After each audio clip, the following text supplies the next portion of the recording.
کہ جب ہمارے لیے بھی یہ لازمی ہو جائے گا کہ حضرت کے ساتھ ذکر کرنا ہے اور دعا کے بعد ہی آپ کو چائے پینے کے لیے جانی ہے. اور اس کے بعد میں آپ کو کیا بتاؤں، یہ میری بہت پہلے سے خواہش تھی کہ کب یہ وقت آئے کہ ہمارے لیے لازمی ہو جائے اور حضرت کے بغل میں جا کر بیٹھ جاؤں اور ذکر کی مجلس میں جو ہے اللہ اللہ حضرت کے ساتھ کروں. کیونکہ وہ جو لمحہ ہوتا ہے، وہ جو ماحول ہوتا ہے اور اللہ کی طرف سے جو نورانیت ہوتی ہے، رحمت کی بارش ہوتی ہے، وہ کہیں اور مجلس میں نہیں ہوتی ہے، کہیں اور مجلس میں نہیں ہوتی ہے. اس لیے کہا جاتا ہے افضل الذکر لا الہ الا اللہ محمد رسول اللہ، سب سے افضل ذکر لا الہ الا اللہ محمد رسول اللہ.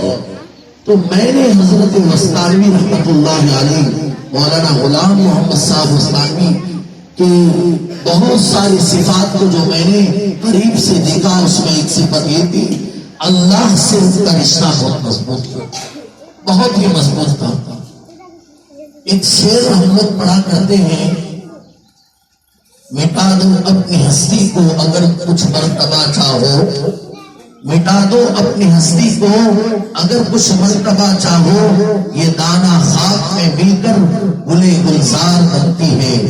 میں آج کہوں گا عام باری چنا باری کے اس مختصر سے پروگرام میں کہ اس شعر کا اگر کوئی حقیقی مصداق ہے تو حضرت غلام محمد صاحب وسطانوی رحمہ اللہ ہے.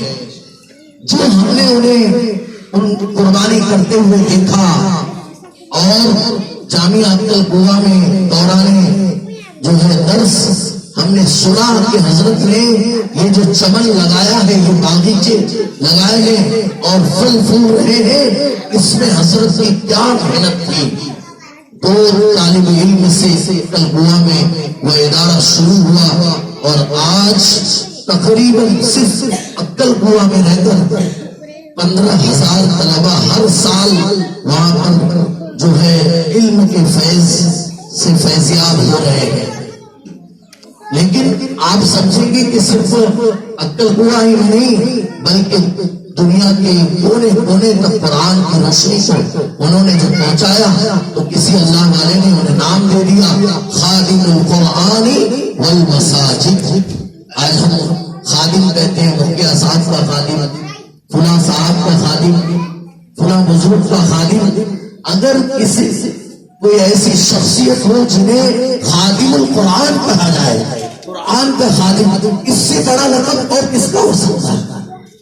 کتنی عظیم ہستی ہوگی جنہیں خادم القرآن کا لقب ملا، خادم المساجد کا لقب ملا. اسی لیے خاص طور پر ہندوستان کے چپے چپے پر انہوں نے مساجد تعمیر کروائے، مکاتب تعمیر کروائے اور شاخوں کو اگر ملا لیا جائے تو کتنے ہزار بچے ہر سال وہاں سے حفظ قرآن پورا کر کے فارغ ہو رہے ہیں. ایک ایسی شخصیت ہے جو کہ سالوں میں صدیوں میں جو ہے ایک دو پیدا ہوتے ہیں. اس لیے میں نے وسیع کی ہزاروں سال نرگس اپنی بےنوری پہ ہوتی ہے، بڑی مشکل سے پیدا ہوتا ہے چمن میں دید امر پیدا. حضرت وسطانوی کو اگر پہچاننا ہو، ان کی شخصیت کو جاننی ہو تو سارے اشاعتی جو کہ ہندوستان کے کونے کونے میں مدارس چلا رہے ہیں، مکاتب چلا رہے ہیں، ملی تنظیمیں چلا رہے ہیں اور الگ الگ جو ہے ملی تنظیموں میں جس پوسٹ میں ہے، آپ اگر ان کے کردار کو جاننا چاہتے ہیں، ان کی قربانی کو جاننا چاہتے ہیں تو وہ سارے اشاعتی جو لوگ متحرک ہیں، جو ان کے فارغین ہیں، آپ انہیں دیکھ لیجیے. کیونکہ آدمی کو کام ڈھونڈتا ہے.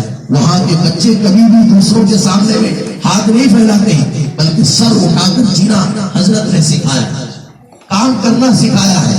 اس لیے کردار سازی ان کے اندر تھی، لوگوں کو بنانا چاہتے تھے.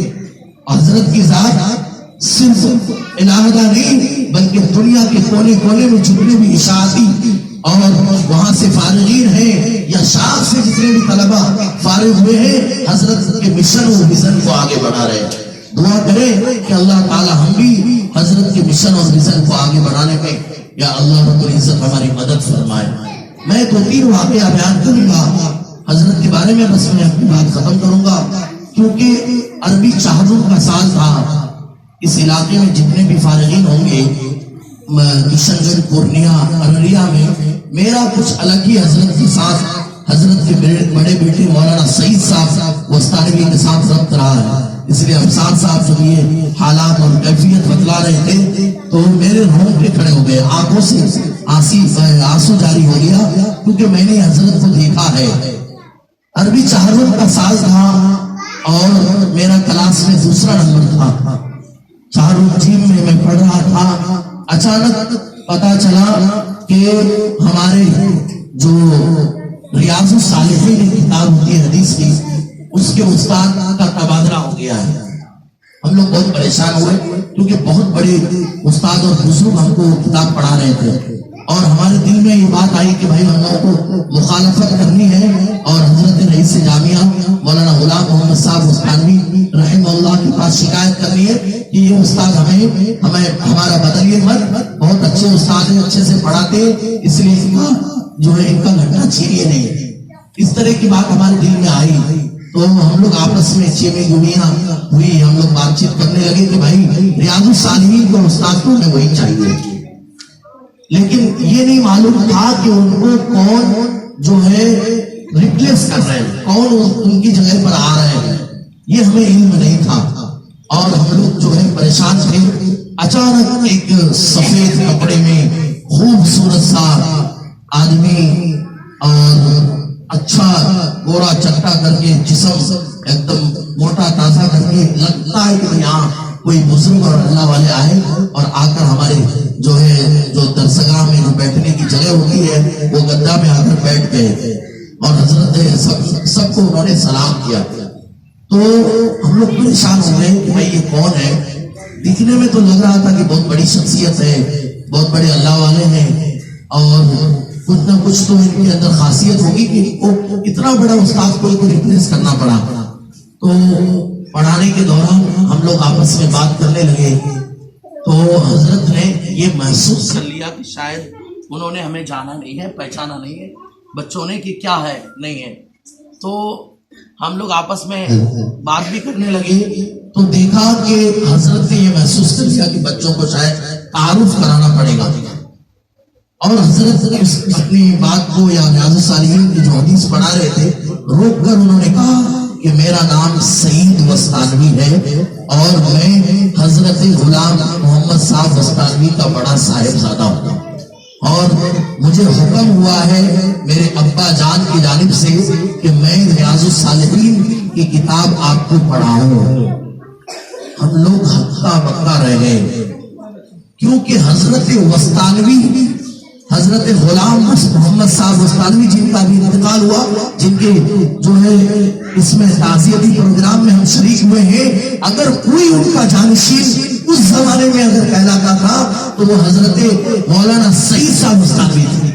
مولانا حذیفہ صاحب نہیں تھے، وہ تو اس وقت فارغ ہوئے تھے، چند ہی سال ان کا 2-3 سال ہوا ہوگا فارغ ہونے کا، اور وہ ابھی نظامت میں اور اس طرح سے ان کا کردار نہیں تھا. لیکن مولانا سعید صاحب وسطانوی کے اندر وہ سارے صفات نظر آتے تھے. تو پڑھانا شروع کر دیے، انہوں نے اپنا تعارف دیا تو ہم لوگ بہت خوش ہوئے کہ چلیے ماشاءاللہ، جو ہمیں فکر تھی کہ بھائی کون ریپلیس کر رہا ہے، کون اچھا پڑھائے گا نہیں پڑھائے گا، ان کو بہت ایک ہوتا ہے نا کہ مطابقت ہو جاتی ہے، ریلیشن ہو جاتا ہے.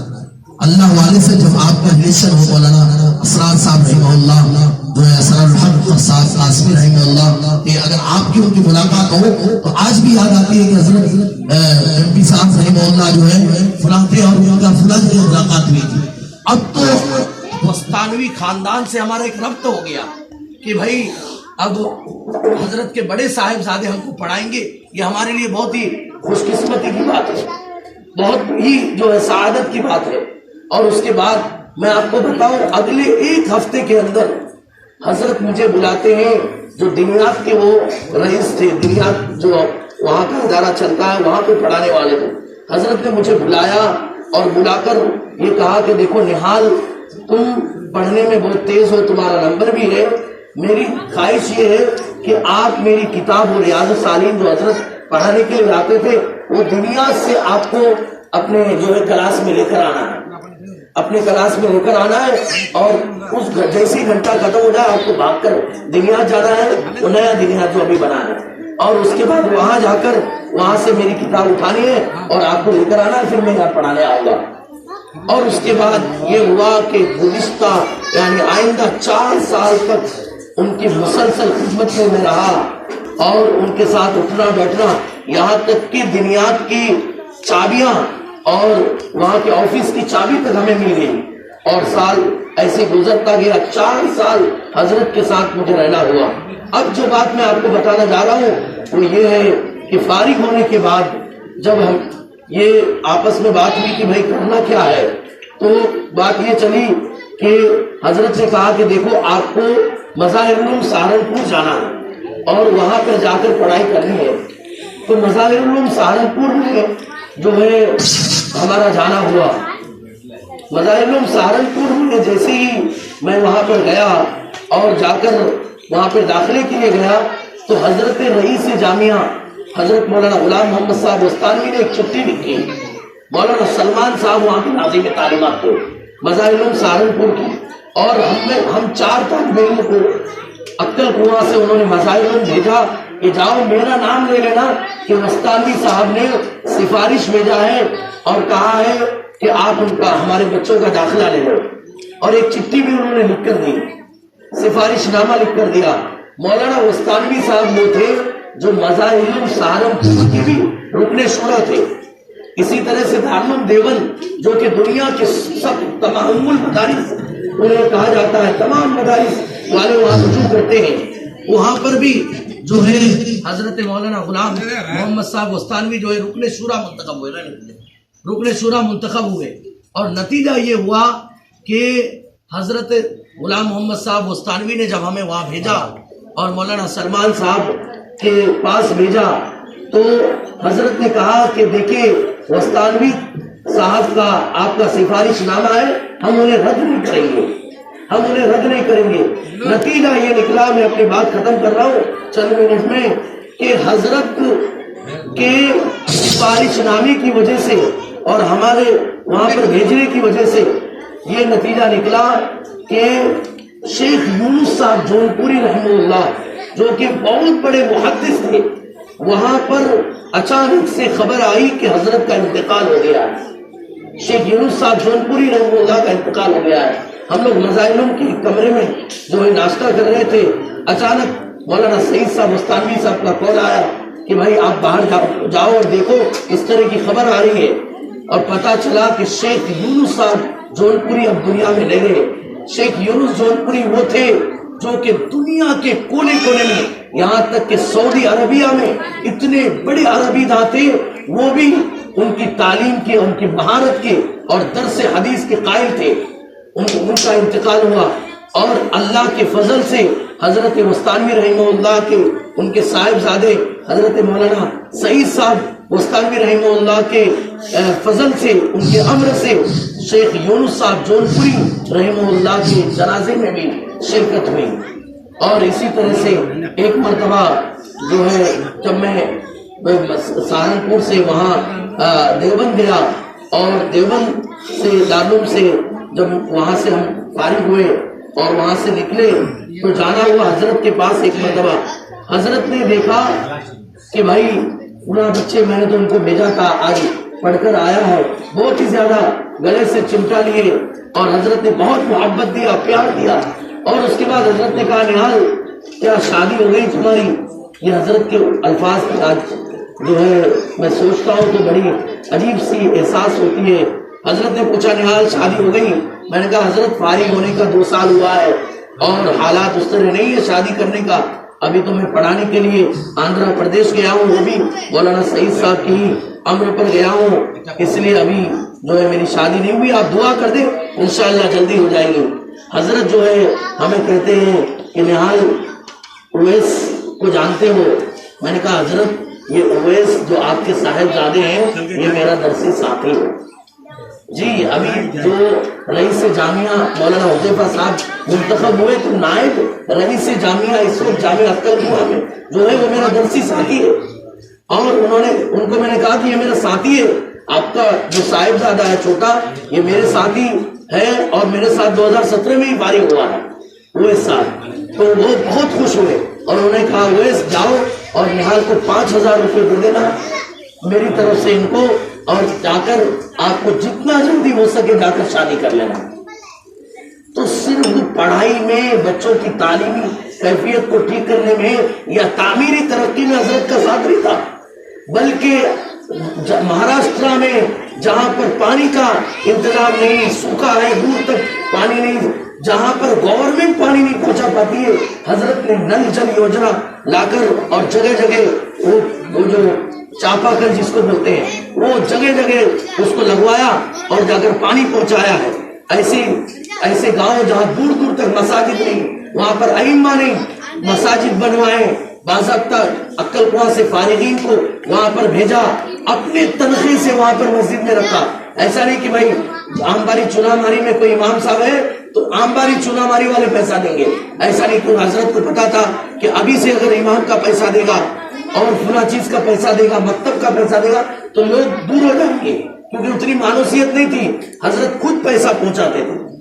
اور ہم نے تو آخر میں یہ بھی دیکھا کہ جیسے جو حفاظ فارغ ہوتے تھے اگر وہ گھر کا نہیں رک کرتے تھے، ان کو جانا بھائی ہم کو تراویح پڑھانے کے لیے کوئی جگہ چاہیے، آپ نام لکھا لیجئے، وہاں پر کوئی جو ہے چھتیس گڑھ، اڑیسہ، جھارکھنڈ اور ادھر بنگال کا کوچ بہار، وہاں تک حضرت اپنے حفاظ کو پہنچاتے تھے جہاں پر کوئی حافظ صاحب تراویح کے لیے نہیں پہنچ پاتا تھا، اپنے پیسے سے پہنچاتے تھے.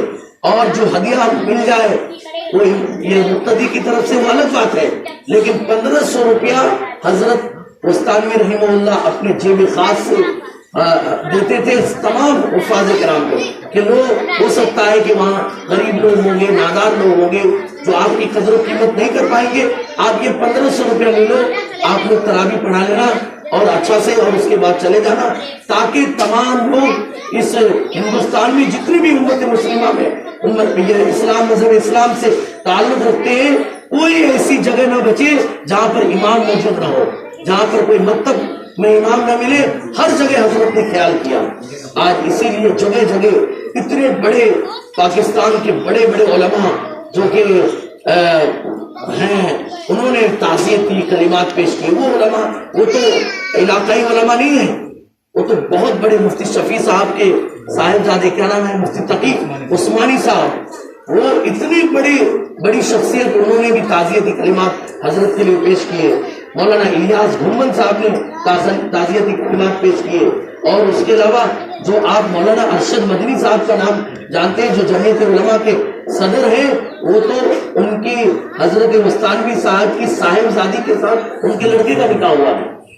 ہاں سمجھی ہے حضرت کے. تو اتنا بڑا ربط اور اتنے بڑے اللہ والے تھے. بس میں آخر میں یہ کہوں گا کہ حضرت کا سب سے بڑی چیز حضرت کے اندر یہ تھی، انا نہیں تھا. دنیا میں اتنا کام کرنے کے بعد بھی انا پن نہیں تھا، تکبر نہیں تھی. یہ نہیں کہتے تھے کہ میرا مدرسہ ہے، میں تو یہاں کا خادم ہوں، میں تو خادم ہوں، بس یہی کہتے تھے. کبھی انہوں نے یہ نہیں کہا یہ میرا مدرسہ ہے، یہ میرا کالج ہے، engineer college, B pharmacy, B Ed college, اور اسی طرح سے کیا بولتے ہیں اس کو، MBBS کالج تک انہوں نے بنایا. آج مہاراشٹر کی سرکار وہاں سے 30% جو ہے یہ ہے وہاں کا جو انکم ہے وہ ان تمام اسکول و کالجز سے 30 سے، ابھی تو میں نے سنا کہ 40% 45% جو منافع یا وہاں سے فائدہ بجٹ نکلتا ہے وہ مہاراشٹر گورنمنٹ لے لیتی ہے. اتنا پیسہ صرف اکترگوا سے مہاراشٹر گورنمنٹ کو ملتا ہے. اتنے سارے کالجز، مدارس، مکاتب بنانے کے بعد کبھی انہوں نے نہیں کہا یہ میں نے کیا، یہ تو امت کا پیسہ ہے، یہ تو امت کا سرمایہ ہے، یہ تو عوام الناس کا سرمایہ ہے، یہ میرا کچھ نہیں، میرا کمال نہیں، ہندوستان کے ہر ایک فرد کا کمال ہے. عقل ہوا یہ میرا نہیں ہے، یہ امت مسلمہ کا ایک امانت ہے جو انہوں نے ہمیں سونپا ہے. یہ حضرت کی خاصیت تھی. اس لیے آخر میں ایک بات بتا رہا ہوں، جب مولانا حذیفہ صاحب نے تمام بچے کو ابھی حضرت کے وفات کے اگلے ہی دن دینیات کے مقام پر بلایا حضرت کے تعزیتی پروگرام کے لیے، تو مولانا حذیفہ صاحب نے کہا کہ ہم دونوں بھائی جب حضرت کا انتقال ہو گیا اور ایک دن مکمل ہو گیا، آپس میں تذکرہ کر رہے تھے کہ کیا کیا جائے، حضرت نے کچھ چھوڑا ہے تو آپس میں تقسیم کر لیں گے، یہ تذکرہ کریں گے. کیونکہ دیکھیے کبھی بھی کسی کے والد صاحب کا جب انتقال ہو جاتا ہے اس کے بعد یہ فکر لاحق ہوتی ہے کہ بھائی کیا میراث میں انہوں نے چھوڑا ہے، کتنی زمین کتنا مکان چھوڑا ہے، بھائیوں نے تقسیم کر لو. یہ ہوتا ہے، یہ عام کیفیت ہے. انہوں نے بھی آپس میں تذکرہ کرنا شروع کیا.